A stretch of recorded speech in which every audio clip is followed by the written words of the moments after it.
안녕하십니까. 삶의 힘을 키우는 따뜻한 경북 학교급식을 위해 애써주시는 선생님들을 대상으로 기후위기 대응 채식 선택급식 연수를 진행하게 되었습니다. 저는 연수 진행을 맡은 경상북도 교육청 체육건강과 교사 남원미입니다. 코로나 시대 학생들이 하루 종일 마스크를 끼고 힘들게 생활하는 학교 생활 중 최고의 즐거움이 급식 시간이라고 합니다. 그만큼 학교 급식은 학교 생활의 중요한 교육 활동으로 자리 잡고 있습니다. 이번 연수는 최근 가장 이슈가 되고 있는 기후위기 대응 채식 선택급식에 대하여 알아보고 학교 급식에 적용할 수 있는 방안을 모색하고자 합니다. 지금부터 2021년 기후위기 대응 채식 선택급식 연수를 시작하겠습니다. 먼저 교육감님의 인사 말씀을 영상을 통해 보겠습니다. 안녕하십니까. 경상북도 교육감 임종식입니다. 위생적이고 안전한 학교 급식을 위해 늘 애쓰시는 우리 선생님들 반갑고 고맙습니다. 최근 지구 환경 및 기후 위기 대응에 대한 먹거리 변화의 목소리가 나오고 있습니다. 급식은 중요한 교육 활동입니다. 오늘 연수가 기후 위기 환경 재난 시대를 맞아 채식 선택 급식에 대한 역량을 더욱 강화하는 귀한 시간이 되시길 바랍니다. 참석하신 모든 분들의 앞날에 건강과 행운이 함께 하시기를 기원합니다. 고맙습니다. 오늘 연수 순서는 다음과 같습니다. 다음은 다같이 코로나 블루로 지친 심신을 위한 힐링 영상을 시청하도록 하겠습니다.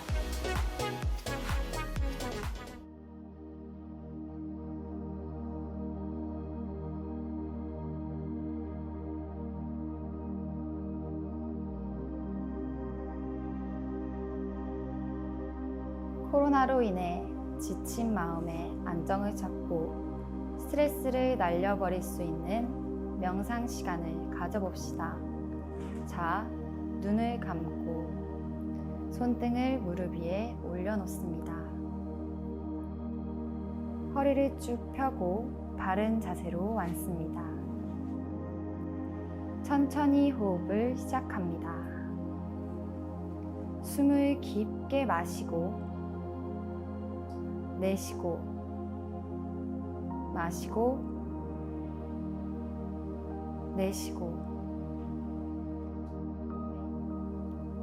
몸의 긴장을 풀어줍니다.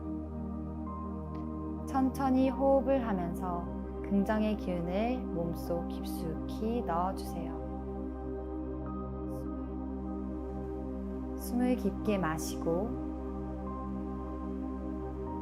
사랑, 행복, 정직함, 협동심, 이해심, 평화를 몸속 깊숙이 가져다 줍니다.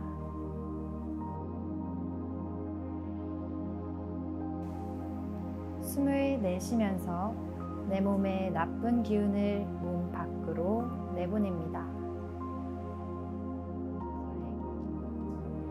불행, 이기심, 반항, 오만함, 거짓, 분노, 모든 것들이 내 몸에서 빠져나갑니다. 다시 숨을 깊게 들이마시고 내쉬고 천천히 호흡을 느껴봅니다. 우리가 숨을 쉬고 있는 이 공기가 금빛이라고 생각해 봅니다.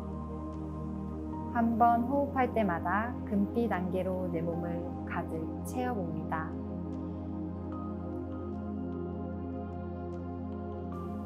혼자서는 감당할 수 없는 아주 큰 행복감을 느껴봅니다. 그래서 우리는 넘친 이 행복과 사랑을 주위 사람에게 나누어 줍니다. 부모, 자녀, 동료, 이웃들. 다시 한번 호흡을 가다듬습니다. 숨을 크게 들이마시고 내쉬고 들이마시고 내쉬고. 자, 이제 눈을 떠줍니다. 양손 깍지를 끼고 머리 위로 크게 기지개를 켜줍니다. 행복해진 마음으로 하루를 시작합니다.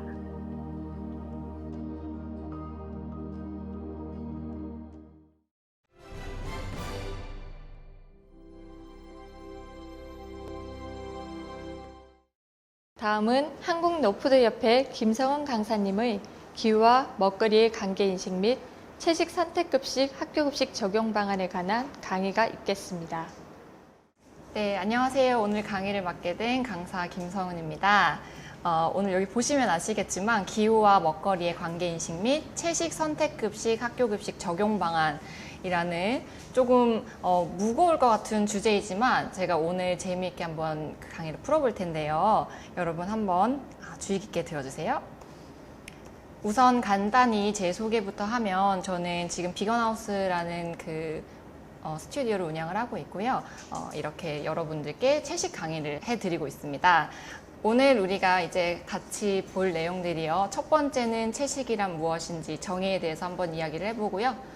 두 번째는 채식을 하는 이유, 그리고 세 번째, 이 채식 요리를 어떻게 활용을 하는지 다양한 채식 요리를 한번 알아볼 예정입니다. 자, 첫 번째, 채식이란 무엇일까요? 채식이란 이야기를 많이 들었어요. 근데 요즘에 또 많이 듣는 단어가 있죠. 비건. 비건이 요즘에 또 트렌드인데요. 비건이라는 사실은 채식이랑 같은 말인데요. 비건과 비거니즘이라고 크게 두 가지로 나뉠 수 있습니다. 첫 번째 비건이란 무엇인지 그 의미에 대해서 한번 저와 같이 한번 볼 텐데요. 여기 그림에 보시면 아시겠지만 비건은 시기에만 한정되어 있는 단어예요. 그래서 그 그림들에 보시면은 우리가 익히 알고 있는 브로콜리, 채소를 뜻하는 거고요. 그리고 오른쪽에 우유, 계란, 물고기, 그리고 치킨, 가금류, 마지막에 육류가 이렇게 있어요. 여기 보시면은 비건이라고 하면은 딱 오로지 우리가 알고 있는 딱 채식만 하는 거예요. 그래서 비건을 하시는 분들은 우유도 드시지 않고, 그리고 계란도 드시지 않고, 육류는 뭐 당연히 말할 것도 없고 해산물도 드시지 않습니다. 그래서 엄격하게 비건 시기를 하시는 분들은 이렇게 딱 우리가 알고 있는 재료들만 먹어요. 이 재료들에 관해서는 제가 이따가 강의 마지막에 또 설명을 다시 자세히 해드릴 거예요. 그리고 우리에게는 익숙하지 않을 수 있지만 다양한 채식주의자들의 종류가 있어요. 그래서 락토 베지테리언이라고 하는 베지테리언은 우유까지만 섭취를 하는 거고요. 그리고 오보 베지테리언은 계란까지만 허용을 하는 거예요. 그런 식으로 해가지고 우리나라에 가장 많은 형태의 베지테리언이 페스코 베지테리언인데 여기 보시면은 해산물까지만 딱 허용을 하는 거예요. 육류와 가금류는 일체 먹지 않고 딱 해산물까지만 허용을 하는데 이 페스코 베지테리언들도 우유나 계란 같은 경우는 선택적으로 먹지 않는 경우도 있다고 합니다. 그래서 일단은 비건이라는 단어는 시기에만 한정되어 있는 그런 단어라고 아시면 되고요. 비거니즘, 이게 요즘에 많이 나오는 단어예요. 그래서 비거니즘이라고 하면은 시기뿐 아니라 동물성 상품에 관련한 모든 상품을 이용하지 않는 것들을 비거니즘이라고 얘기하는데 첫 번째 보시면 아시겠지만 가죽이랑 털 제품이 있어요. 동물에서 나오는 것들이죠. 이 가죽이랑 털을 사용하지 않고 요즘에 많이 나오는 인조 가죽이나 아니면 페이크 퍼 많이들 쓰죠. 그런 것들을 많이 사용을 하고요. 그리고 그 오른쪽에 보시면은 end animal testing이라고 딱 적혀 있습니다. 이게 그 밑에 있는 화장품이랑 이어지는 부분인데요. 우리가 많이 쓰는 화장품, 저도 오늘 메이크업을 받았는데 화장품을 개발할 때 화장품 회사에서 동물 실험을 많이 하게 돼요. 그래서 그렇게 희생되는 동물들 때문에 이제 많은 동물 운동가들이 그런 화장품을 사용을 하지 않게 되자 요즘엔 화장품 회사들에서도 동물 실험을 하지 않는 추세로 많이 바뀌고 있다고 합니다. 그리고 마지막에 이제 동물원인데 이것도 동물을 상품화했다고 해가지고 많은 비거니즘을 실천하는 사람들은 동물원을 가지 않는 경우가 있다고 하네요. 자, 그러면 우리가 비건을 실천하는 우리 셀러브리티들 한번 볼게요. 그 서양으로 가면은 외국에서 거의 알만한 분들만 여기다가 넣어놨는데요. 첫 번째 사진에 보시면은 스티비 원더 유명하죠. 가수들은 스티비 원더, 아리아나 그란데, 그리고 아래쪽에 보시면 마돈나도 있어요. 되게 우리나라에서도 모두 알 법한 팝스타들도 이렇게 비건을 실천을 하고 있고요. 그리고 세계적으로 유명한 모델 지젤 번천이죠. 아직까지도 그렇게 모델로서 활동을 탑 클래스로 하고 있는 사람이고요. 그리고 뭐 브래드 피트나 빌 클린턴 대통령, 그 미국 대통령도 비건이시고요. 그리고 아래에 보시면은 아놀드 슈왈제네거, 이분은 그 터미네이터에서 그 아윌비백 했던 근육질 우락부락한 분이시거든요. 근데 이분도 채식을 한다고 합니다. 그리고 오른쪽 위에 보시면 이분은 얼굴을 아마 처음 보실 수도 있어요. 근데 이분이 기네스에 세계에서 가장 힘이 센 남자로 등재가 되신 분이에요. 그래서 그만큼 채식을 해도 에너지가 많이 날 수 있다는 거를 말해주는 거고요. 아래쪽에 보시면은 테니스 선수 비너스 윌리엄스라는 분인데, 이분은 지금은 이제 한 40대라서 그 전성기는 지났지만 한때 전성기 때는 올림픽 금메달도 따고 테니스 세계 여자 랭킹에서 1위도 하신 분이에요. 그런데 채식을 고집하시는 분이거든요. 그래서 그만큼 채식을 하면서도 엄청나게 스포츠나 운동 분야에서 퍼포먼스를 낼 수 있다는 것을 좀 보여주는 거고요. 요즘에는 많은 운동선수들이 본인의 경기력을 위해서 채식을 선택하는 경우가 굉장히 많다고 합니다. 자, 그리고 우리나라 한번 보시면요. 우리나라에서 완전 비건을 하시는 분이 첫 번째 사진에 나와 있는 임수정 씨예요. 임수정 씨는 되게 좀 유명하죠. 처음에 이분도 이제 동물보호나 이런 것들로부터 시작을 하신 분이고요. 그리고 뭐 이효리 씨나 이한희 씨는 페스코 베지테리언, 제가 아까 설명해드렸죠. 해산물까지만 허용하는 베지테리언으로 우리나라에서 유명하고요. 나머지 뭐 한가인 씨, 윤진선 씨, 김효진 씨도 현재 베지테리언인 걸로 알고 있습니다. 자, 그러면 제가 엄청 이렇게 빠르게 채식에 대해서 설명을 드렸어요. 채식이란 뭘까? 비건과 비거니즘의 용어에 대해서 한번 알아봤고요. 채식을 하는 사람들에 대해서도 한번 알아봤습니다.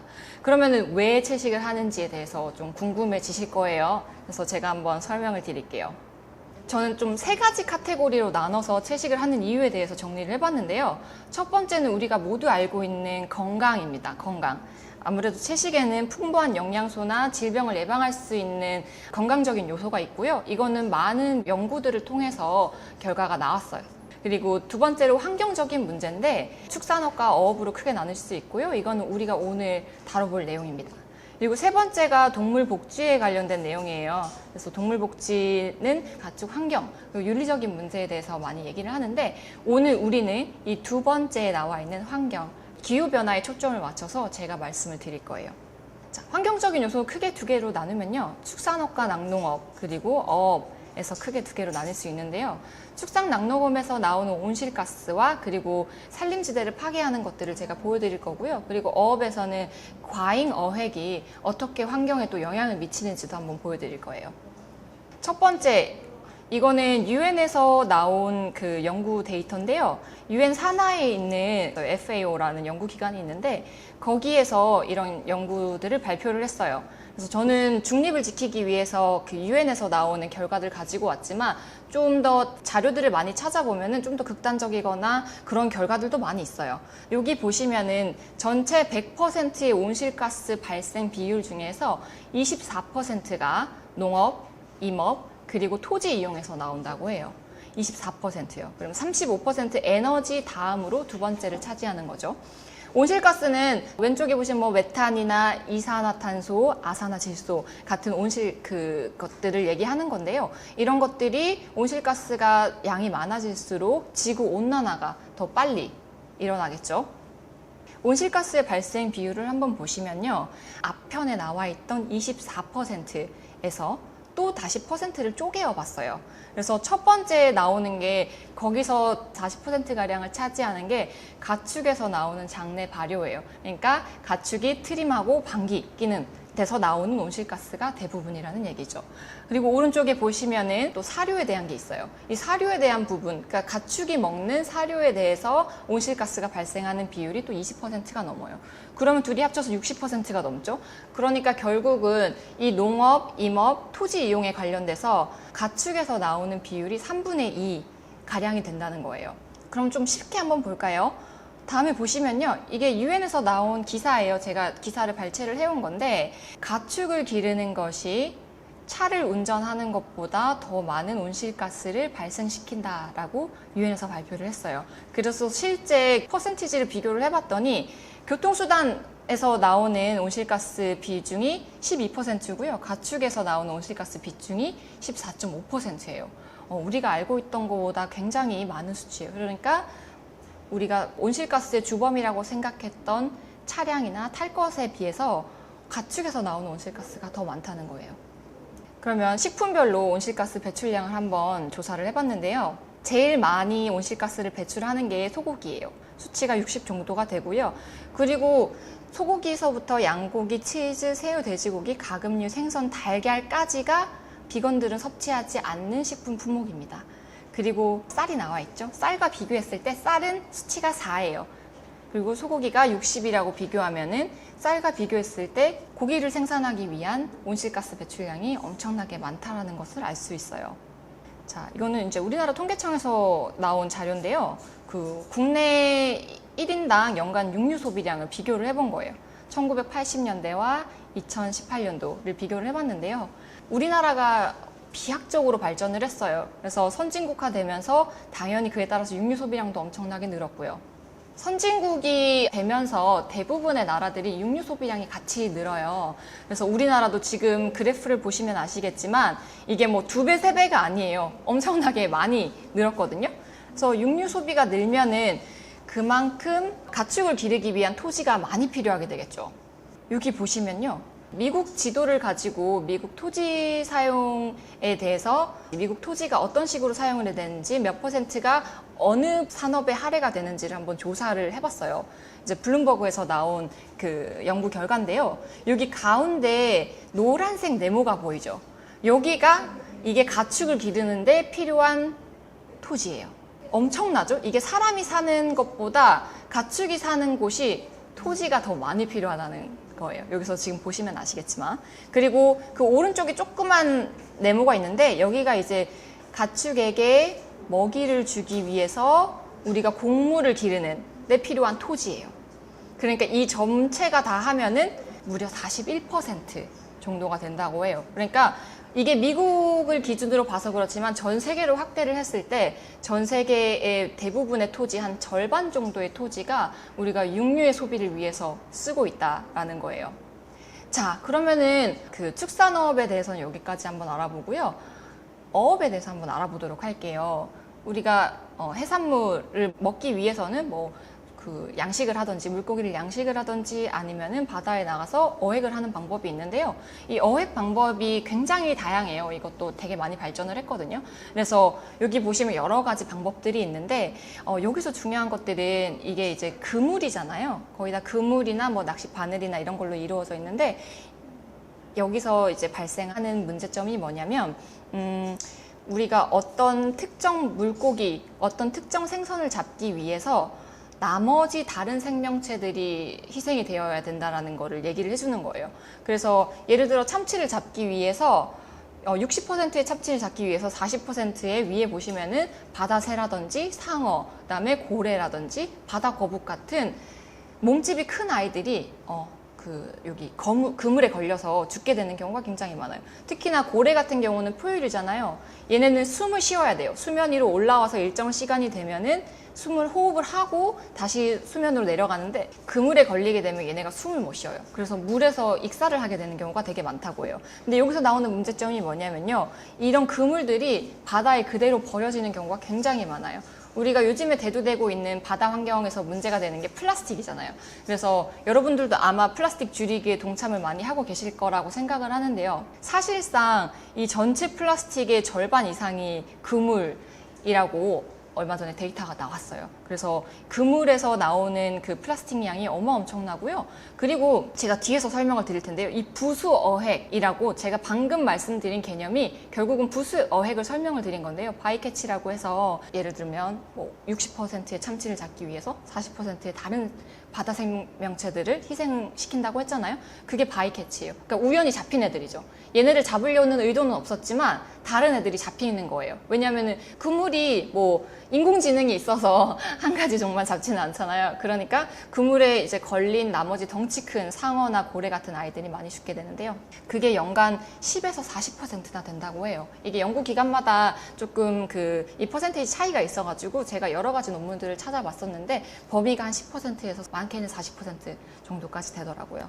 그래서 바다거북이나 상어나 돌고래가 죽게 되는데 이게 왜 환경이랑 무슨 관련이 있냐? 오른쪽에 보시면요. 우리가 초등학교 때 배웠어요. 이 피라미드. 생태계가 파괴가 돼요. 요 위에 1급 고등 생물들이 죽게 되면요. 그 다음 밑에 레벨의 애들이 개체수가 엄청나게 늘어나게 되겠죠. 그러면 그 밑에 있는 개체수는 잡아먹혀야 되니까 엄청나게 줄게 될 거예요. 그러니까 생태계가 결국은 다 마비가 돼요. 그러면 생태계의 가장 밑에 단계에 있는 primary producers, 여기 제일 마지막 이 부분을 한번 잘 보세요. 제가 이거를 설명드린 이유가 다음에 제가 설명드릴 부분이랑 연관이 된 부분들인데요. 이 가장 밑에 있는 게 그냥 쉽게 얘기하면 해조류예요. 해조류, 바다 식물들인데 얘가 어떤 역할을 하는지 한번 볼게요. 자, 블루카본이라는 개념이 요즘에 많이 나오고 있어요. 이 블루카본이라고 하면 우리가 지금 온난화의 주범이 되는 게 탄소잖아요. 그래서 탄소 줄이기를 굉장히 많이 하고 있어요. 탄소 줄이기를 굉장히 많이 하고 있는데 80% 이상의 탄소를 이 바닷속에서 품고 있어요. 바닷속에서 저장을 하고 있어요. 그러니까 바닷속에서 많은 탄소를 저장을 하면 할수록 우리는 온난화를 막을 수 있으니까 되게 유리한 거겠죠. 근데 여기서 문제가 되는 게 뭐냐면 이 저인망어업이죠. 이 저인망어업을 하게 되면은 아까 그 피라미드의 가장 아랫 단계에 있었던 그 해조류들이 다 죽게 돼요. 황폐화되거나. 그 이유가 뭐냐면 이 저인망어업은요. 무거운 추를 그물에 달아가지고요. 바닥에 끌고서 배가 가는 형태예요. 그러니까 바닥을 끌고 가면서 거기에 있던 모든 해조류들이 많이 죽게 돼요. 데미지를 입게 되고 그렇게 되면서 얘네가 어렵게 품고 있던 탄소들을 밖으로 배출을 해버려요. 그럼 온난화가 엄청나게 가속이 되겠죠. 왜냐하면 전 세계에 있는 탄소수의 80% 이상이 여기에 있으니까요. 그래서 이게 굉장히 문제가 되는 거예요. 그래서 저인망어업도 우리가 다시 한번 생각을 해봐야 되는 부분이고요. 그럼 환경적인 문제에 대해서 한번 알아봤습니다. 채식에 대한 개념도 알겠고 내가 환경적인 문제에 대해서도 인지를 했다. 그러면 어떻게 먹어야 할까? 왜냐하면 나는 평생 육식을 했기 때문에 채식으로 어떻게 먹을지 잘 모르겠어. 그래서 제가 오늘 하루 만에 이렇게 짧은 시간 안에 그런 모든 팁들을 드릴 수는 없지만 다양한 채식 요리들을 한번 준비를 해봤습니다. 자, 여기 우리에게 익숙한 한식이 나왔어요. 더 코리안 비건이라고 한국계 미국인이신데요. 이분이 엄청나게 비건식으로 한식을 잘 만드세요. 그래서 여기 이미지에 나와 있는 거 보면 엄청 되게 화려하죠. 우리가 알고 있던 한식보다 더 화려하게 이분은 잘 만드는데요. 이런 분들의 블로그나 홈페이지를 참고를 하셔도 되고요. 여기 보시면은 인터넷 조금 손가락만 움직이면요. 요즘 엄청나게 다양한 레시피들을 많이 볼 수 있어요. 그래서 첫 번째 여기 왼쪽에 보시면은 비건 피자도 있고요. 아래쪽에 비건 디저트, 그리고 오른쪽에 비건 버거 종류들도 굉장히 많이 있어요. 자, 그러면은 일단 가장 쉬운 방법을 알려드릴게요. 이 대체 식품이 요즘에 굉장히 많이 나오고 있는데 이런 거 나온 상품을 그냥 사셔서 요리를 하면 됩니다. 그게 첫 번째 가장 쉬운 방법인데 채식 인구들이 많이 늘어나면서요. 너도 나도 채식 상품들을 만들기 시작했어요. 기업들에서. 우리에게 참 감사하게도. 그래서 손쉽게 채식을 먹을 수 있는데요. 과거에 우리가 대체식품, 대체육을 생각을 하면은 콩고기밖에 없었어요. 콩고기 어렸을 적에 한번 드셔보셨는지 모르겠지만 저는 콩고기에 대한 기억이 그렇게 좋지는 않았었거든요. 근데 요즘에는 굉장히 정말 육류와 비슷한 맛을 내는 상품들이 굉장히 많이 나와요. 그만큼 기술이 발전을 했다는 건데 첫 번째 보시면은 저스트에그라고 여기가 얼마 전에 한국에도 지금 들어온 걸로 알고 있어요. 미국 회사인데 이게 스크램블 에그처럼. 그래서 저도 이거를 아직 트라이 해보지는 못했는데 저도 이제 한국에 들어왔으니까 한번 먹어볼 생각입니다. 그리고 두 번째 보시면은 비욘드 미트라고 해가지고 이분들도 우리나라 기업은 아니에요. 국내 기업은 아닌데 처음에 플랜트 베이스드 버거 패티를 만들어서 대박을 쳤어요. 대박을 쳤다는 말은 결국 맛이 굉장히 좋다는 거죠. 네, 그래서 굉장히 퀄리티가 높은 비건 대체식품들이 많이 나오고 있고요. 오른쪽에 보시면 마요네즈에도 계란이라든지 이런 것들이 들어가니까 비건으로 해서 요즘 많이 나오고 있어요. 이거는 한국 기업인 걸로 알고 있고요. 아래에 보시면 채식 만두, 뭐 채식 돈가스 뭐 이런 것들이 굉장히 많이 나오고 있습니다. 이런 상품들을 활용을 하면 되는데 단점이 뭐죠? 네, 가격이 좀 비싸요. 그래서 아마 학교 급식에서 조금 적용하기가 힘든 부분도 있긴 하겠지만요. 다음 그래프 한번 보시면요. 시장 규모가 점점 커지고 있기 때문에 시장 규모가 커진다는 거는 그만큼 가격도 많이 내려갈 거라는 전망이거든요. 그래서 한번 기대를 해볼 만도 합니다. 하지만 아직까지는 우리가 금액의 한계가 있으니 제가 우리가 일상적으로 먹는 재료들을 어떻게 활용을 하는지에 대해서 한번 설명을 드릴게요. 자, 첫 번째 두부인데요. 두부 우리가 너무 잘 알고 있는 식재료예요. 그렇죠? 두부를 어떻게 맛있게 하냐면요. 이게 우리가 일반적으로 알고 있는 다 재료들인데 어떻게 하면은 맛있게 만들까라는 거예요. 첫 번째 보시면 이 김밥 보이시죠? 김밥 뭐 두부 넣은 김밥이 맛있을까? 네, 맛있게 만들면 돼요. 어떻게 만드냐면요. 두부를요 살짝 바삭바삭하게 튀기듯이 구운 다음에요. 거기다가 델리야끼나 아니면 간장 소스 같이 이렇게 맛있게 양념을 한 다음에 싸면 되는데 그때 함께 들어가면 좋은 게 아보카도예요. 저는 항상 아보카도를 많이 이제 권해드리고 제가 실제로 쿠킹 클래스도 진행을 하고 있는데 쿠킹 클래스를 진행을 할 때에도 이 아보카도 같은 것들이 들어가면요. 우리가 김밥에서 일반적으로 들어가는 햄, 어묵, 맛살 같은 걸 쓸 수가 없잖아요. 얘가 아보카도는 식물이지만 지방이 굉장히 많이 들어있기 때문에 그런 효과를 내요. 그래서 같이 넣으면 맛이 굉장히 배가가 되고요. 여기서 중요한 포인트는 소스예요. 소스가 굉장히 중요하고 제가 여기서 권해드리는 소스는 된장이나 미소된장을 이용하게 되면요. 우리가 기존에 맛보지 못했던 그런 맛이 나올 거예요. 그래서 이거 같은 경우는 막 육식 좋아하는 제 친구들, 남자분들한테 권해드려도 굉장히 잘 먹더라고요. 그리고 두부를 이용해서 두부 속을 이제 만두 속을 두부로 채울 수도 있고요. 그 다음에 우리가 잘 알고 있는 뭐 마파두부나 이런 것들도 있겠지만 두부를 살짝 튀겨서 약간 닭강정 양념 같이 이런 거랑 같이 묻혀서 하면은 튀기면 다 맛있잖아요. 그래서 굉장히 아이들도 좋아할 수 있어요. 그리고 제일 오른쪽에 보시면은 이게 이제 두부가 말랑말랑한데 이거를 바싹하게 구우면 식감도 좋아지고 맛도 더 좋아진다라는 거고요. 그리고 버섯도 굉장히 흔한 재료예요. 그렇죠? 굉장히 흔한 재료인데 버섯이 어떻게 변할 수 있냐? 왼쪽에 가장 우리가 흔히 알고 있는 버섯 야채볶음, 그리고 그 아래쪽에 보면 이건 뭘까 싶거든요. 근데 이게 새송이 버섯 알죠? 새송이 버섯을 얇게 썬 다음에 거기에다가 간장이나 그 다음에 물엿 같은 거 살짝 바르고요. 그 다음에 깨 같은 거 살짝 뿌린 다음에 오븐에 바싹 굽게 되면은 얘가 비건 베이컨이에요. 그래서 비건 베이컨은 제가 처음에 이 레시피를 보고 만들기 전에는 좀 이렇게 갸우뚱했었거든요. 근데 이게 쿠킹 클래스를 하면은 가장 인기 많은 메뉴 중에 하나예요. 되게 간단한데 사람들이 한 번도 시도해보지 않은 레시피거든요. 되게 의외의 맛이 나요. 그리고 그 오른쪽에 보시면 뭐 전분도 같이 풀어서 약간 중식으로 그런 느낌도 낼 수 있고요. 오른쪽에 보시면은 우리가 많이 봤던 비주얼이에요. 할아버지가 나와 있는 유명한 패스트푸드점에서 나오는 치킨인데요. 이 버섯을 베이스로 양념을 반죽을 똑같이 하면 돼요. 물론 반죽에 계란은 들어갈 수 없겠죠. 반죽을 똑같이 해가지고 튀겨주면요.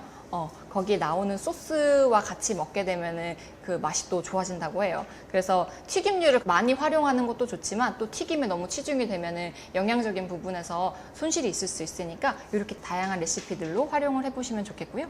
그리고 감자도 진짜 많이 사용하는 재료죠, 우리가. 그래서 우리가 한식에서 많이 쓰는 감자전, 그리고 아이들이 좋아하는 회오리 감자죠. 회오리 감자. 스트리트푸드로 되게 유명한 회오리 감자인데 이것도 아이들이 굉장히 좋아할 거고요. 감자 샐러드. 감자 샐러드에 들어가는 마요는 아까 우리가 제가 대체식품에서 보여드렸던 그런 비건 마요 같은 거 활용을 하셔도 되고요. 요즘에는 비건 요거트라든지 이런 것들도 굉장히 많아서 샐러드에 활용하기도 좋습니다. 그리고 세 번째 나와 있는 외지 감자는요. 이거는 제가 수업 때 항상 좀 곁들이는 메뉴로 많이 하는데 되게 쉬운데 사람들이 많이 안 해요. 이거는 우리나라에서 많이 안 하시더라고요. 그래서 여러 가지 시즈닝을 좀 골고루 쓰게 되면은 맛이 굉장히 좋아지고요. 가장 오른쪽에 있는 게 감자로 만든 뇨끼예요, 뇨끼. 그 이태리 사람들이 많이 먹는 요끼인데 감자를 삶아가지고 나머지 재료랑 이렇게 반죽을 해가지고 직접 만드는 거예요. 그래서 요끼를 만들어서 바삭하게 구운 다음에 파스타처럼 이렇게 뭐 소스를 넣고 만들면은 이것도 굉장히 요즘에는 좀 약간 고급 음식에 속하는 거거든요. 근데 이것도 결국은 감자로 만드는 거예요. 자, 병아리콩이라고 제가 쓰긴 했는데요. 병아리콩뿐만 아니라 뭐 렌틸콩이나 강낭콩이나 다른 콩들을 활용을 하셔도 돼요. 그래서 이 콩들을 제일 왼쪽에 보면은 그냥 바싹하게 오일을 이렇게 묻혀가지고 바싹하게 그 오븐에 넣고 굽게 되면요, 간식처럼 먹기 좋고요. 그리고 아까 제일 처음에 보셨을 때 비건 버거 한번 보셨을 거예요. 버거 안에 들어가는 패티에 콩을 많이 활용을 하거든요. 그래서 이 병아리콩 같은 거랑 그리고 그 갖가지 향신료 있잖아요. 고수랑 뭐 마늘이랑 이런 거 같이 함께 넣고, 그리고 갈색나게 볶는 양파 아시죠? 갈색나게 볶는 양파를 같이 넣고 푸드 프로세서 같은 거에 같이 이렇게 갈아가지고 반죽을 만들어주면요, 진짜 남녀노소가 좋아하는 그 비건 패티가 돼요. 그래서 비건 패티 아까 전에 그 대체 상품으로 나온 것도 있지만 집에서 만들어 드시거나 아니면 뭐 급식 업장에서 활용을 할 때는 그런 식으로 패티를 만드셔도 아마 좋을 거예요. 그래서 콩으로 활용할 수 있는 것들은 다양하게 있고요. 그리고 물론 제일 오른쪽에 보시면 튀김도 있어요. 튀김, 이게 제가 제일 좋아하는 팔라펠이라는 건데, 팔라펠도 한국 사람들 요즘에는 많이 찾아가지고 이런 식당들도 많이 생기고요. 병아리콩 넣은 커리도 많이 요즘 나오고 있습니다. 자, 그 다음 재료로 캐슈넛이 있는데요. 제가 다양한 견과류 중에서 캐슈넛을 고른 이유는 캐슈넛이 음식에도 활용이 굉장히 많이 돼요. 디저트에도 활용이 많이 되는데요. 왼쪽 하단에 보면은 그 디저트 케이크 있죠. 예쁜 케이크 있는데 얘도 다 캐슈를 불려서 사용을 하는 거고요. 여기 가운데 보시면 요게 이제 푸드 프로세서라는 기계인데, 불린 캐슈와 그리고 뉴트리션 이스트, 그 다음에 마늘, 그 다음에 소금 같은 그런 갖가지 향신료들을 넣고 함께 갈아주면요, 캐슈 크림이 돼요. 그래서 비건을 하시는 분들은 유제품을 먹지 못하기 때문에 이 캐슈를 활용해서 크림을 많이 만들어서 먹거든요. 여기 들어가는 뉴트리션 이스트 같은 경우에는 효모의 한 종류인데요. 비건을 하시는 분들이 많이 챙겨 먹는 거예요. 여기서 우리가 비건 시기를 했을 때 결핍이 될 수 있는 그런 그 영양 성분들, 비타민 B12 같은 것들이 많이 들어있는데요. 비타민 B군이 많이 들어있어요. 그래서 그 영양가도 굉장히 높기도 하면서요. 그리고 이 뉴트리션 이스트 자체가 그 콤콤한 치즈 같은 향을 가지고 있어요. 그래서 캐슈랑 같이 넣고 갈았을 때 되게 크림 치즈 같이 크림의 풍부한 맛을 낸다고 해야 되나? 네, 그런 역할을 하는 아이거든요. 그렇게 해서 오른쪽에 보시면은 버섯과 함께 이런 크림 파스타도 만들 수 있어요. 그리고 컬리플라워인데, 컬리플라워를 제가 넣을까 말까 고민을 많이 했어요. 단가가 조금 있다 보니까. 근데 컬리플라워가 비건을 하시는 분들이 또 많이 활용하는 재료 중에 하나예요. 이것도 마찬가지로 푸드 프로세서에 갈게 되면요, 아래쪽에 보시면은 그 밥 같은 게 있잖아요. 이게 그냥 컬리플라워를 간 거예요. 그래서 김밥을 쌀 때도 밥 대신에 컬리플라워를 넣고서 재료를 넣고 싸는 경우가 많은데, 저게 무슨 맛이 있을까라고 저도 처음에 생각을 했었는데 의외로 되게 맛있어서 진짜 깜짝 놀랐던 그 재료거든요. 그리고 그 비건 식당이나 요즘에는 가보면 이 컬리플라워 튀김을 팔아요. 이게 굉장히 더 맛있어요. 그래서 튀김은 이렇게 모든 그 재료에 지금 빠지지 않고 들어가 있는데 맛있기 때문에 넣었습니다. 자, 그리고 오른쪽에 보시면 피자도 있고요. 이 컬리플라워를 갈아서 밀가루 같은 것과 같이 반죽을 해서 피자 도우를 같이 만들기도 해요. 그래서 이렇게 피자에 활용을 하셔도 되고요. 요즘에 굉장히 많이 먹는 재료죠. 귀리인데요. 귀리 같은 경우는 10대 슈퍼푸드에 속하기도 해요. 이게 왜 그러냐면은 곡류인데도 식이섬유소가 굉장히 풍부하고 단백질도 굉장히 많이 들어있기 때문이에요. 그래서 이 귀리로 왼쪽 하단에 보면은 이렇게 쿠키처럼 디저트를 만들기도 하고요. 그리고 귀리를 가장 많이 활용하는 거는 그 오트밀이에요. 가운데 보시면은 오트밀 그 오버나이트를 하거나 아니면 오트밀 죽처럼 이렇게 끓여가지고 그 위에 본인이 좋아하는 토핑들을 올려가지고 먹거든요. 저 같은 경우에는 이제 아침 식사 대용으로도 많이 먹기도 하고요. 귀리를 활용해서 먹게 되면은 뭐가 좋냐면, 아까 제가 식이섬유소가 풍부하다 그랬잖아요. 그래서 소량을 섭취를 해도 배가 불러요. 그게 일단은 제일 좋죠. 다이어터들에게 굉장히 좋은 재료라고 할 수 있습니다. 그리고 오른쪽에 보시면 귀리를 활용해서 이렇게 팬케이크를 만들기도 하고요. 여러 가지 식재료들을 제가 다 설명을 해드리고 싶지만 시간에 한계가 있었어요. 그래가지고 제가 이제 또 나머지 식재료들은 조금 그 짧게 한번 설명을 드릴 텐데요. 그 김치가 빠질 수 없겠죠, 식재료에. 네, 비건 식재료에 김치가 빠지면 섭섭합니다. 김치는 뭐 그냥 살짝 볶아만 먹어도 맛있고요. 그냥 먹어도 맛있지만 뭐 볶음밥이라든지 찌개라든지 활용할 수 있는 범위가 굉장히 넓죠. 그래서 김치를 잘 활용하는 것도 중요하고요. 고구마나 옥수수는 말할 것도 없고, 그리고 아까 제가 말씀드렸던 아보카도 같은 경우에는 아보카도는 다른 식물들과 비교했을 때 비교적 지방질이 굉장히 많이 들어있기 때문에 이게 약간 육류를 대체할 정도로 그런 그 음식에서 맛을 내거든요. 그래서 많이 다양하게 활용을 하면 좋고요. 오른쪽 하단에 우유 같아 보이는 것들이 있죠. 비건 하시는 분들은 그 유제품을 먹지 않기 때문에 이런 대체 우유들을 많이 먹습니다. 하단에 보시면은 왼쪽부터 제가 말씀드리면요, 오트밀이에요. 귀리 우유, 그리고 두유, 그리고 코코넛 밀크, 그 다음에 오른쪽이 아몬드 밀크인데, 제일 처음에 아몬드 밀크가 나왔을 때 사람들 반응이 이거 무슨 맛으로 먹어였는데 요즘 굉장히 많이 먹죠. 아몬드 밀크 많이 먹고, 그 시장이 커지면서 요즘에 귀리 우유도 나오게 되고요, 캐슈 우유도 나오게 되고, 엄청나게 많은 그 식물성 우유들이 많이 나오고 있습니다. 그래서 우유가 들어가는 재료들은 식물성 우유를 대체를 해가지고 넣으시면 돼요. 그래서 저희 베이킹이나 이런 거 수업할 때도 우유가 들어가는 부분들은 이렇게 뭐 아몬드 우유라든지 두유라든지 이런 걸로 대체를 해서 많이 넣거든요. 그래서 그렇게 활용을 해주시면 됩니다. 그리고 맛을 내는 가장 중요한 건요, 뭐니 해도 향신료랑 허브인 것 같아요. 그래서 이 향신료의 맛을 제가 다 지금 보여드릴 수는 없지만 집에서 아니면은 급식소에서 많이 다양하게 활용을 하면서 조금 개발을 하시면요, 음식의 맛의 범위가 굉장히 넓어질 거예요. 그래서 많은 활용을 부탁드리고요. 네, 마지막 레퍼런스를 제가 이렇게 정리를 해봤어요. 중간중간에 궁금한 부분들이 있으면 여기 들어가셔서 찾아보시고 참고를 하시면 되고요. 궁금한 점이 있다면 뭐 이메일을 보내도 좋고요. 그래서 제가 오늘 강의 드렸던 부분들을 많이 참고해서 실제 급식소에서 많은 활용을 했으면 좋겠습니다. 감사합니다. 다음은 선도학교 연구 담당 봉하무랴초등학교 최윤경 선생님의 채식 선택급식 선도학교 운영 사례에 관한 강의가 있겠습니다. 안녕하십니까? 무랴초등학교 교사 최윤경입니다.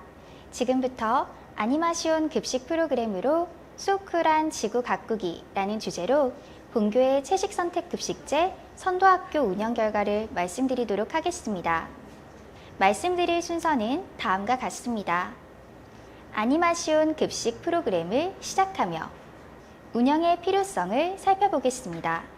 채식 선택 급식제의 배경이 되는 문제를 살펴보면 먼저 급격한 육식 위주의 식생활로 인한 각종 성인병의 증가입니다. 식습관은 한 나라의 문화와 경제 상황을 대변하는데 특히 육류의 섭취량은 경제력과 관련이 있습니다. 우리나라의 경우 경제 발달로 70년대에 비해 육류는 40배, 우유는 70배 증가하면서 성인병 예방, 체중 조절 등 건강관리가 사회적 문제가 되었습니다. 다음으로 육류 생산 과정에서 나오는 인위적 온실가스로 인한 환경오염을 들 수 있습니다. 특히 축산업은 인류가 배출하고 있는 온실가스의 약 17%를 차지하고 있어 지구온난화의 주요 원인이 됩니다. 끝으로 학교급식법에 따라 제공하는 학교급식은 학생들의 권리입니다. 종교, 환경 등 다양한 요인으로 인해 채식 인구가 증가하고 있고 학교급식 선택권 보장에 대한 사회적 요구가 커지고 있습니다. 이러한 건강, 환경, 인권 등 복합적 요인으로 인해 채식 선택 급식제가 확산되고 있고 이에 본교에서도 2021년 경상북도 교육청 지정 채식 선택 급식제 선도학교를 운영하게 되었습니다. 이어서 운영의 목적입니다. 첫째, 채식 선택 급식제 공감대를 형성하며 둘째, 아니마시온 급식 프로그램을 고안 적용하고 셋째, 공동체와 함께하는 소쿨한 지구 가꾸기를 목적으로 하고 있습니다. 실태 분석 및 시사점입니다. 교원, 지역사회, 학부모, 학생 4가지 측면에서 분석한 결과 다음의 시사점을 도출해 내었습니다. 본 프로그램을 통해 교과와 창체가 서로 융합된 기후위기 대응 교육 프로그램을 개발하고 체험과 활동 중심의 ESD 및 STEAM 교육으로 학생들의 흥미를 유도하며 가정과 지역사회와 연계한 환경교육을 실시하고자 합니다. 2. 아니마시온 급식 프로그램을 계획하며 운영의 설계 부분을 살펴보겠습니다. 운영 과제 1. 채식 선택 급식제 공감대 형성. 2. 아니마시온 급식 및 교육 프로그램 제공. 3. 공동체와 함께하기로 구성된 아니마시온 급식 프로그램으로 소쿨한 지구 가꾸기입니다. 프로그램에 사용된 용어를 살펴보겠습니다. 먼저 채식 선택 급식제란 알레르기성 질환, 소아 성인병 환자, 채식인의 자녀 등 육식 위주의 기존 학교 식단이 오히려 병을 악화시키거나 자신의 가치관과 취향과 맞지 않는 경우에 별도의 채식 식단을 선택해 먹을 수 있는 제도를 의미합니다. 아니마시온이란 라틴어의 아니마를 의미하는 것으로 생명력, 활력을 불어넣어 심신을 활성화하는 것을 의미합니다. 기존의 단일 급식제 틀을 벗어나 개인의 자율적 선택을 보장하는 급식으로 보다 생명력 있고 활력이 있는 건강급식을 하자는 취지에서 본교가 선도학교 운영을 위해 구안한 용어입니다. 소쿨은 정말 멋져 라는 뜻으로 기후위기의 주범인 온실가스를 줄이고 생태환경에 대한 관심을 높여 우리 아이들이 지속 가능한 삶을 이룰 수 있는 지구를 가꾸는 것으로 학교, 가정, 지역사회가 함께하자는 캐치프레이즈입니다.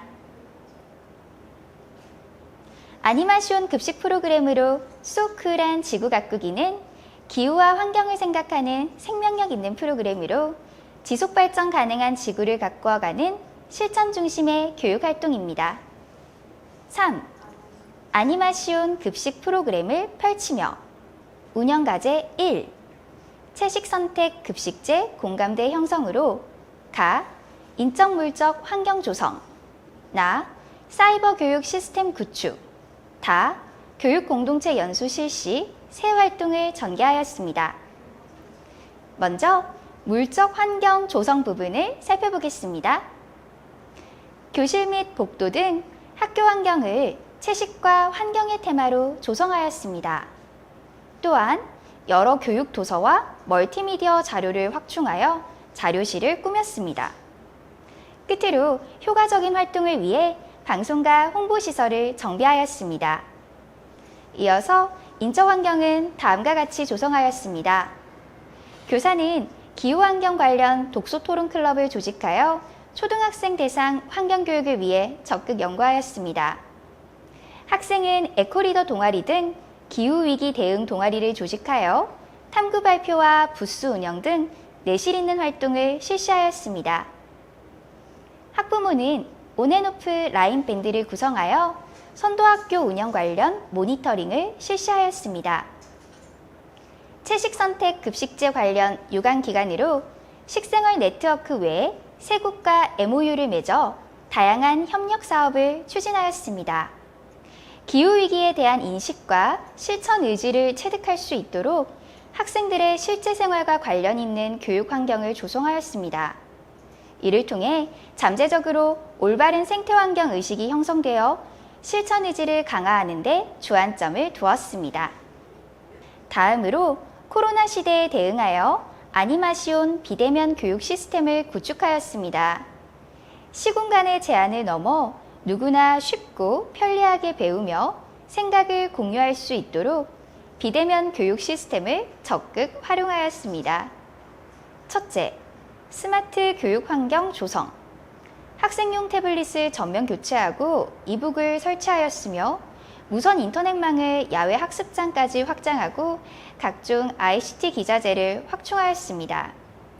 둘째, 쌍방향 소통 활성화. 접근성이 용이하도록 학교 누리집을 개편했을 뿐만 아니라 소셜 네트워크 두 곳에 생태환경 교육관을 만들어 운영하고 있습니다. 셋째, 기후위기 대응해요 기대해 활동으로 크리에이터 운영과 교육용 앱 개발. 본교 선생님들의 교육 정보와 관련 역량을 적극 활용하여 특색 있는 활동을 전개했습니다. 기후위기 및 생태환경 관련 내용을 전 교과 교육과정과 재구성하여 이학습터 콘텐츠 매핑과 개발을 통해 저, 중, 고 3개 강좌를 운영하였습니다. 또한 실생활이 학습의 장이 되도록 기대해 애플리케이션을 개발하여 활용하고 있습니다. 기후위기 대응 채식급식은 인식 개선, 가치관 함양, 저변 확대 방향으로 나아가야 합니다. 그렇기에 요즘 학생들이 친숙해하는 환경과 도구를 활용하는 것이 참여와 생활화를 유도할 수 있기에 언제 어디서든 자신의 생각을 공유하고 참여할 수 있는 장을 만들고자 노력하였습니다. 아니마시온 교육공동체 연수. 학교에서 기후위기 대응 채식급식 선택제를 한다고 하니 채식에 대해 이해가 깊지 않은 사람들은 채식급식에 우려의 목소리를 비췄습니다. 채식 선택 급식제의 성패는 교육공동체의 동의와 참여입니다.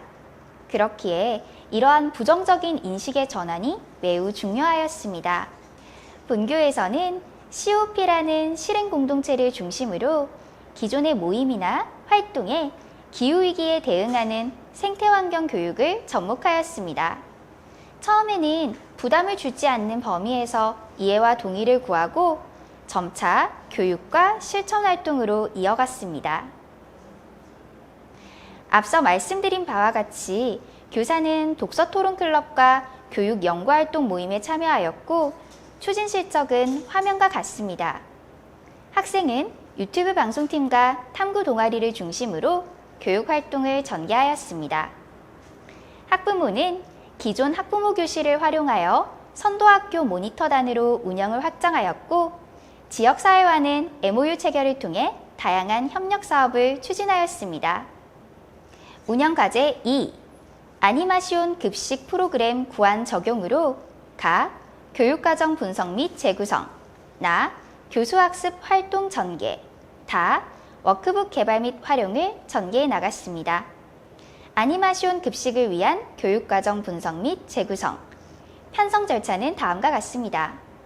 본교의 교육과정은 문헌 연구를 통해 채식 선택 급식과 관련된 지도 요소를 추출한 후 본교 실정에 맞게 4개의 대영역과 10개의 중영역, 25개의 지도 내용으로 선정하였습니다.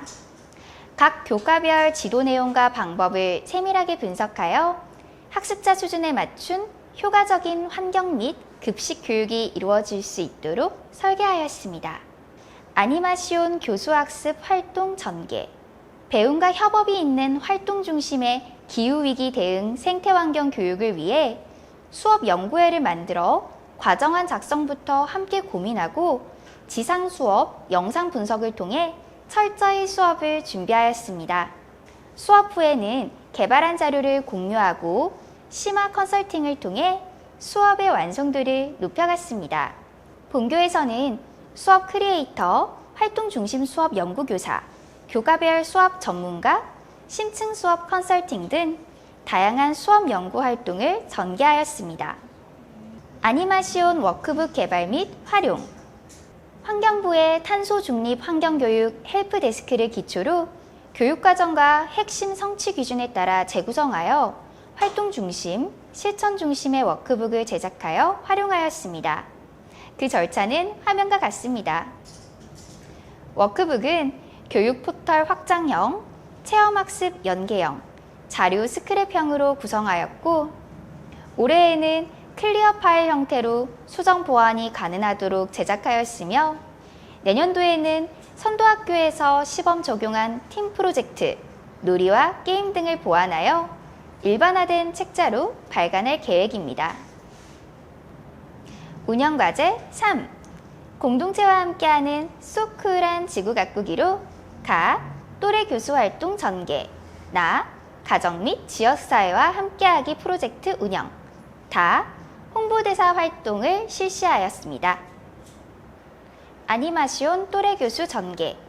먼저 기후위기 대응 생태환경 교육 대영역 4개를 중심으로 지역사회와 기후 문제를 연관지어 탐구하는 동아리를 조직하여 프로젝트를 수행하도록 하였습니다.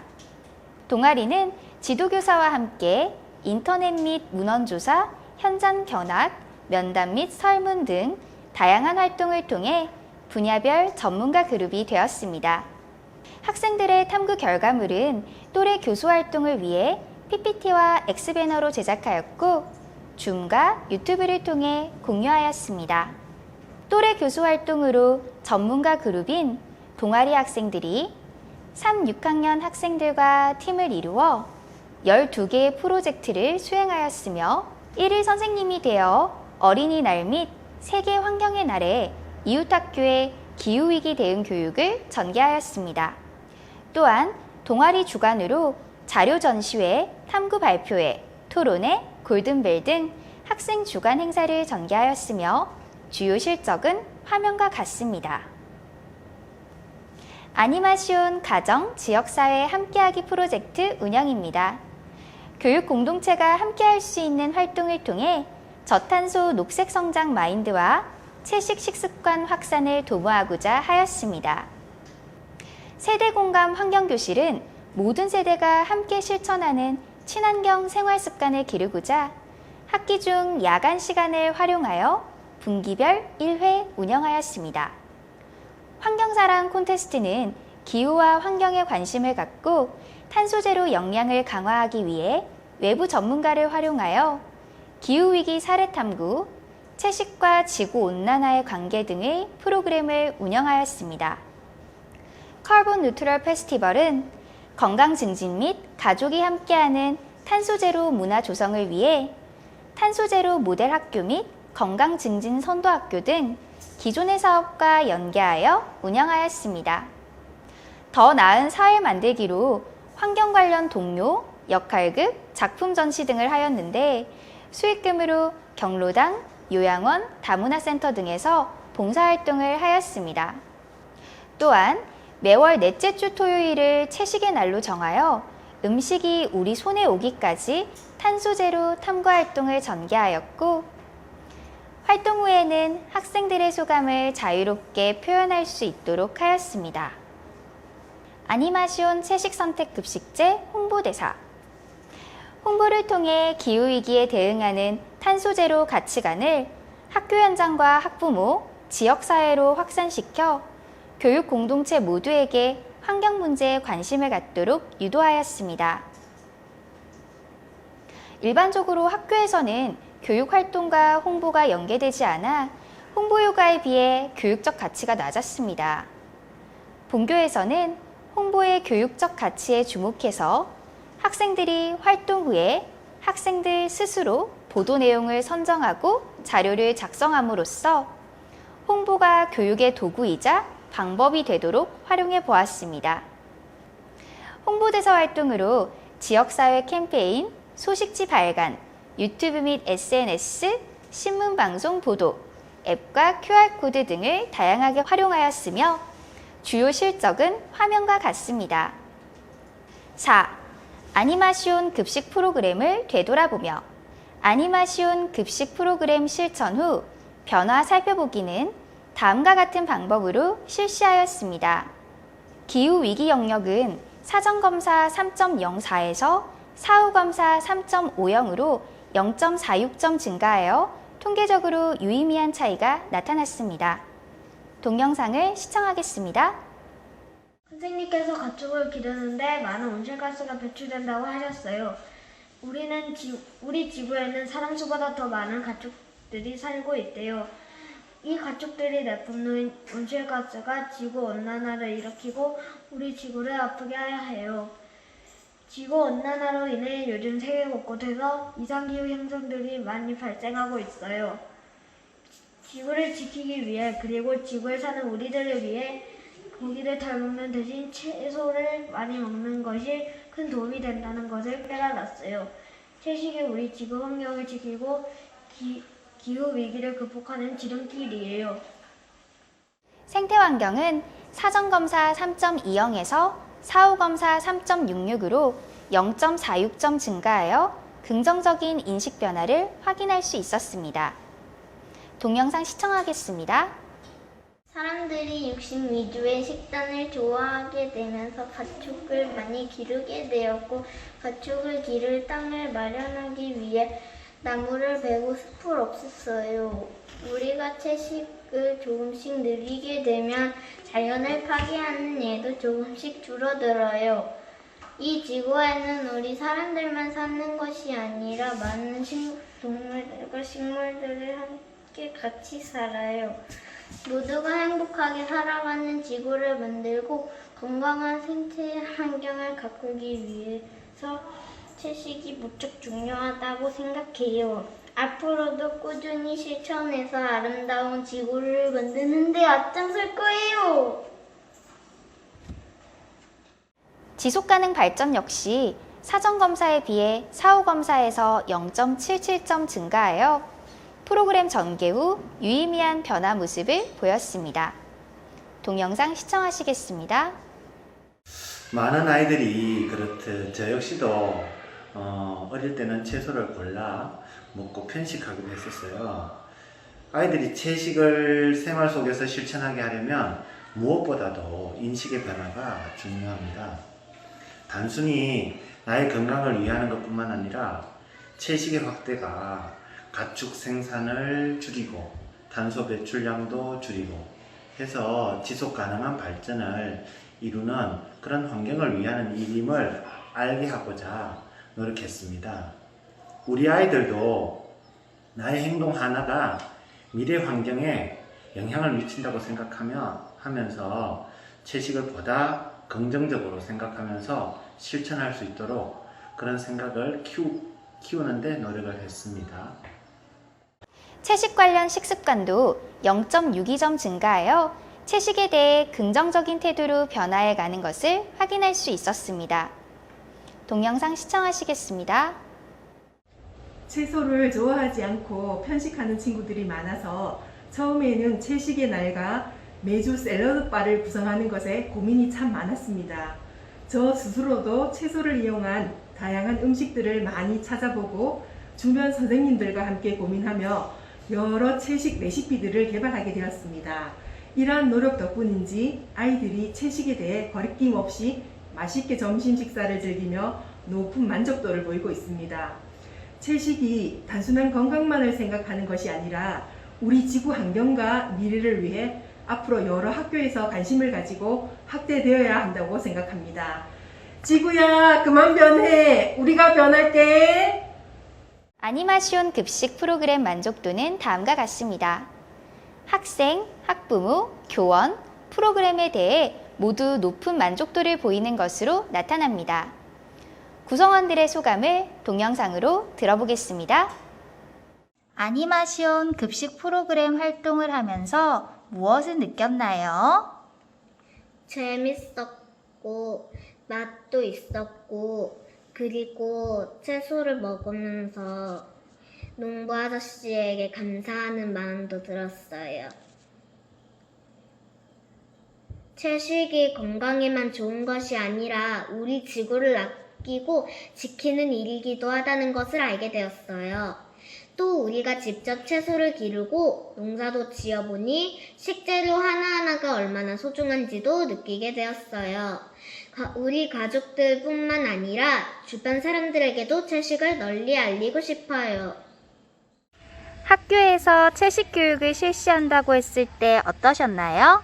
처음에는 학교에서 채식 교육을 실시한다고 했을 때는 부모로서 걱정부터 앞섰어요.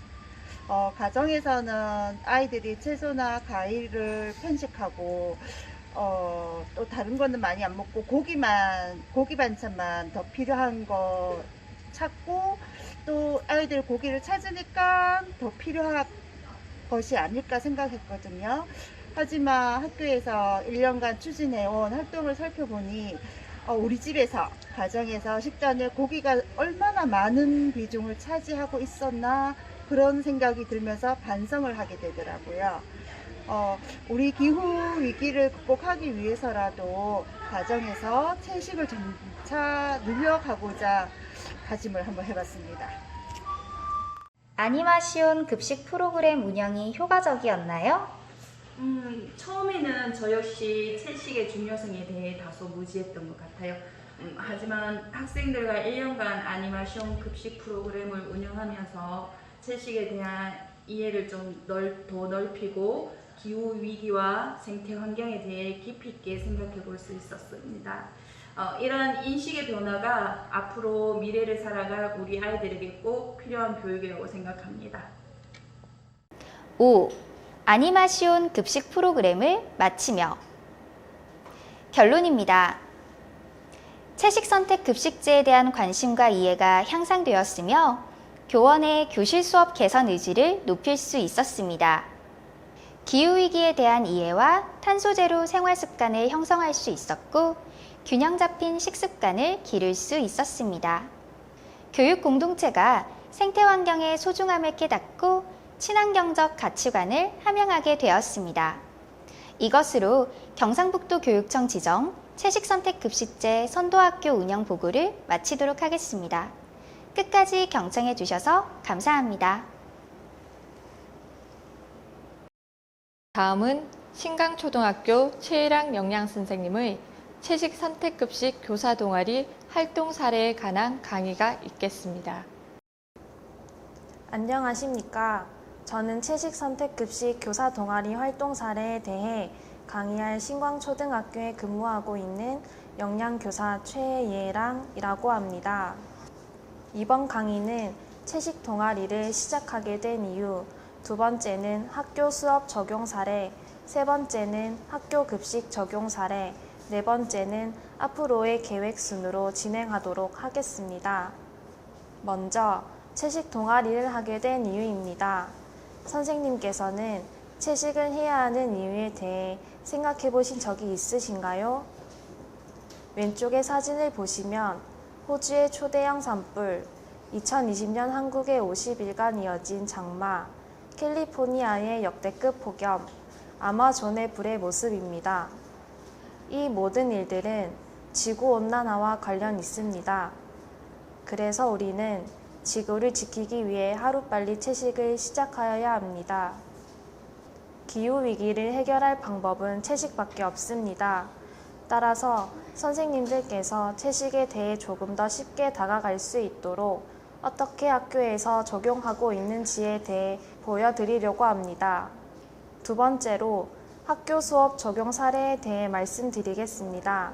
채식에 대해 거부감이 있는 학생들에게 무조건적으로 채식을 요구하는 건 큰 의미가 없습니다.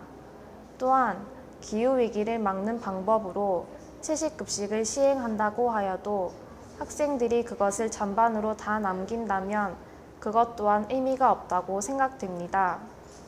그래서 채식급식을 하기 전 학생들에게 채식 관련 영양 수업을 하는 것은 매우 중요합니다. 수업을 통해 채식에 대한 인식을 바꿀 수 있기 때문입니다. 화면에 보시는 바와 같이 저학년 채소 종이 접기 수업을 하고 난 후 결과물에 대한 사진입니다. 탐정 놀이를 통해 학생들의 촉감을 이용하여 채소 맞추기 게임을 진행하였으며 그 후 색종이로 채소를 접어 채소 바구니를 만들어 보는 활동을 하였습니다. 다음으로 고학년 지구 그림 그리기 수업입니다. 채식과 지구온난화에 대해 포괄적 문제 해결 학습법으로 공부를 하고 난 후 우리가 바라는 미래의 지구 그림 그려보기를 하였습니다. 이어서 5, 6학년 실과 과목과 영양 수업을 연계한 수업에 대해 설명드리겠습니다. 채식과 지구온난화에 대한 수업을 한 후 학생들이 직접 채식 레시피를 개발하여 학교 앞 마트에서 장을 보고 조리 실습을 했던 수업 사진들입니다. 총 6차시로 구성하여 진행하였으며 학교에 있는 작은 텃밭도 활용하여 전교생에게 호기심을 이끌었던 수업이었습니다. 급식 시간에 진행한 지구본에 깃발을 꽂아보는 활동 사진입니다. 학교 급식에서 채식의 날을 진행할 때 채식과 지구온난화를 떠올리면 생각나는 말을 깃발에 적어 지구에 꽂아보았습니다. 환경을 생각하는 학생들의 여러 가지 생각들을 볼 수 있는 너무 좋은 활동들이었습니다. 세 번째로 학교 급식 적용 사례에 대해 말씀드리겠습니다. 제가 근무하고 있는 학교에서는 한 달에 한 번 채식의 날을 정해 고기 없는 식단으로 학생들에게 제공하고 있습니다. 경북에서 정한 기준으로 우유, 달걀, 과일, 생선까지 허용되는 채식주의자의 한 종류인 페스코로 급식을 제공하고 있으며 조리 방법과 행사 등을 다양하게 하여 학생들이 좋아하는 날이기도 합니다. 앞에서 말씀드린 채식의 날 행사 중 하나입니다. 채식의 날에 국물을 제외한 나머지 음식을 다 먹고 나온 학생들에게 지구 젤리를 지급하여 보았습니다. 학생들의 반응은 뜨거웠습니다. 이 행사를 통해 평소에 편식이 심한 학생들도 다 먹을 수 있는 것을 보고 채식에 대해 조금 더 알리고 노력해야겠다는 생각을 들게 한 행사였습니다. 채식 수업과 채식의 달 행사를 끊임없이 하였고 그 결과 채식을 왜 해야 하는지 몰랐는데 수업을 한 후 채식 급식을 하니 지구 지킴이가 된 것 같아 기분이 좋아요. 선생님, 채식이 이렇게 맛있다고요? 믿기지가 않아요. 저 이런 식단이면 매일 나와도 먹을 수 있을 것 같아요. 처럼 학생들과 타 교사들의 긍정적인 반응을 볼 수 있었습니다. 네 번째로 앞으로의 계획에 대해 말씀드리겠습니다. 우리는 항상 공장, 자동차, 가전제품을 통해서만 지구온난화가 일어난다고 생각합니다. 하지만 환경 파괴의 가장 큰 원인이 전 세계인들의 무분별한 육식이며 그로 인한 공장식 축산 때문입니다. 공장식 축산이 환경 파괴의 가장 큰 원인이 되는 이유는 보시는 바와 같이 아산화질소, 블랙카본, 메탄 이 세 가지 물질 때문입니다. 첫 번째 아산화질소는 농경지에 뿌리는 비료에서 발생하며 이산화탄소보다 298배 위험한 물질입니다. 두 번째, 블랙카본은 숲을 태울 때 발생하는 검은 그을음으로 이산화탄소보다 2530배 위험한 물질입니다. 마지막으로 세 번째, 메탄은 가축의 방귀, 트름, 그리고 배설물에서 발생하며 이산화탄소보다 56배 위험한 물질입니다. 전 세계 온실가스의 18%가 가축이 배출하는 메탄가스이며 이것은 이산화탄소가 일으키는 온실효과의 21배라고 합니다.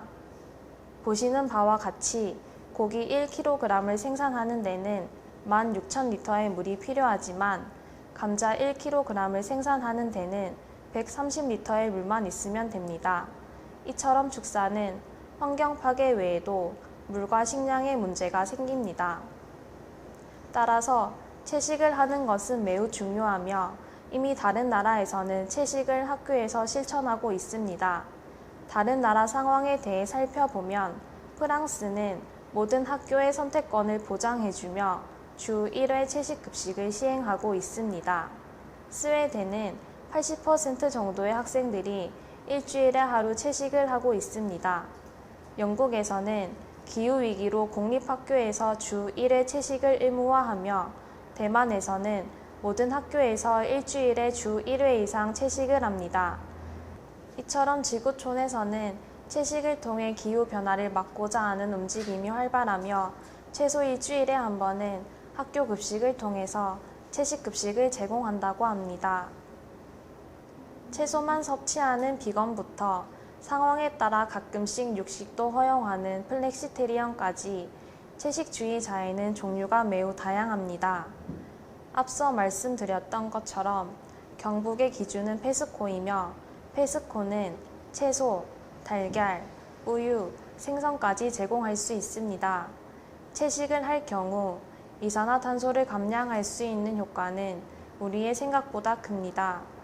육류를 완전히 배제하는 식단을 먹으라고 강요하는 것이 아닌 스스로 선택해서 줄여나가는 채식의 방법이 가장 좋습니다.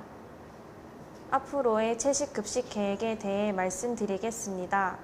저희 채식 동아리는 위에서 본 것과 같이 영양교육 자료 개발, 채식 레시피 개발, 채식 급식 적용을 위해 모였습니다. 경북에서 갑자기 시행되는 채식의 날이라 많이 당황스러우실 수도 있지만 선생님들께서 보다 쉽게 접근하실 수 있도록 동아리에서 많은 자료들을 개발 중이며 저희는 지구를 지키기 위해 하루라도 빨리 채식을 학교 급식에 도입하여야 합니다. 교육과 레시피 개발을 통해 학생들과 교사 그리고 나아가 삶에서까지 채식을 실천할 수 있도록 꾸준히 노력해야 합니다. 여기까지 채식 선택 급식 동아리 활동 사례에 대해 말씀드렸습니다. 감사합니다. 가장 중요한 이수자 등록은 컴퓨터 또는 스마트폰을 활용하여 설문지 응답 및 제출을 하시면 등록 완료자에 한하여 연수로 인정받습니다. 이상으로 기후위기 대응 채식 선택급식 연수를 모두 마치도록 하겠습니다. 감사합니다.